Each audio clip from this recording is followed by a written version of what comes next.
The sound of the door closing echoed through the house, and for the first time in years, I felt utterly alone. My name is Clara, and this is the story of how I almost lost everything and how it changed me forever. It all started on a seemingly ordinary Saturday afternoon. My sister Mia had come over for coffee and a catch-up session. As we sat at the kitchen table, laughing and reminiscing, the conversation drifted to marriage, more specifically mine. I don't know what possessed me to say it. Maybe it was the wine we'd had with lunch, or maybe it was a fleeting moment of frustration. Honestly, Mia, I said, swirling my coffee absent-mindedly, if I had to do it all over again, I don't think I'd choose Ethan. The words left my mouth casually, as though they didn't hold the weight of my marriage in their syllables. Mia's eyes widened in shock.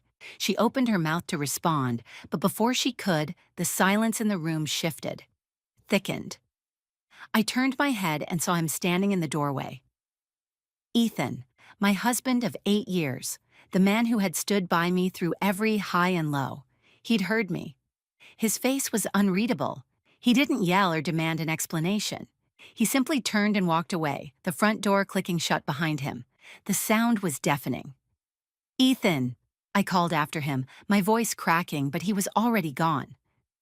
Mia looked at me, her expression a mix of pity and disbelief. "Clara, what were you thinking?" she asked softly. I didn't have an answer. My mind was racing. Why did I say that? Did I mean it? No, not really, or did I? The truth was, I didn't know. The hours dragged on, and Ethan didn't return. I texted him, "Can we talk?" No response. I called him. It went straight to voicemail. As the night wore on, my emotions shifted from guilt to anger. How dare he just leave? Shouldn't we talk about this? By the next morning, his side of the bed was still untouched. The unease settled in my chest like a stone. Ethan wasn't the type to storm off. He was steady, dependable. That was part of the reason I'd fallen in love with him. But now I started to wonder if I'd pushed him too far. Mia called later that day. "Have you heard from him?" she asked. When I told her no, she hesitated. "Maybe you should apologize." Apologize? For what? For being honest? For venting to my sister? The thought irritated me, but deep down I knew she was right. I just didn't want to admit it. Days turned into a week. Ethan's absence was palpable, a void in every corner of the house. His toothbrush was still in the bathroom, his shoes by the door. But he was gone, and the silence was suffocating. One evening, I was scrolling through our shared bank account out of desperation, searching for some clue as to where he might be. That's when I saw it, a charge at a hotel downtown. Relief and fury surged through me in equal measure. He was fine, but he was also hiding. The next morning, I drove to the hotel. I wasn't sure what I planned to say, but I needed to see him. The receptionist's polite smile faltered when I demanded to know if Ethan was staying there. "I'm sorry, ma'am, we can't disclose guest information," she said, her tone saccharine. I clenched my fists, biting back a retort. Defeated, I left. As I sat in my car staring at the steering wheel, a realization hit me. This wasn't just about what I'd said to Mia.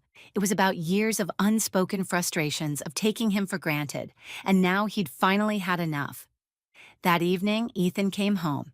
He walked in calmly, his bag slung over one shoulder. I froze, unsure of how to react. "We need to talk," he said, his voice steady but distant. I nodded, motioning for him to sit. He didn't. Instead, he stood in the middle of the room, looking at me like he was seeing me for the first time. "Do you even want to be married to me, Clara?" he asked. The question was like a punch to the gut. "Of course I do," I replied quickly. "Ethan, I didn't mean what I said. I was venting. You know how I get." He shook his head. "It wasn't just what you said. It's how you said it. Like it didn't matter. Like I didn't matter." "You do matter," I insisted, tears welling up. "You matter more than anything." "Then why don't I feel it?" he asked quietly. His words broke something in me. For years, I'd been so focused on what I thought was missing in our marriage that I'd overlooked what was there. His patience, his loyalty, his quiet strength. I'd taken it all for granted. "Ethan, I'm sorry." I said, my voice trembling. I've been selfish. I've been blind.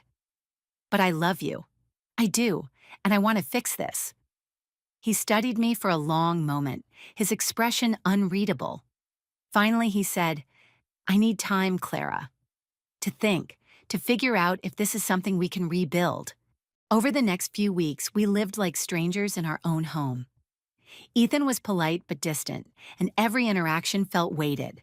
I threw myself into therapy, desperate to understand my own behavior and how to change it. One day, Ethan came home with a folder. These are some suggestions from a counselor I've been seeing, he said. If we're going to try, we need to do this together. I nodded, overwhelmed with relief.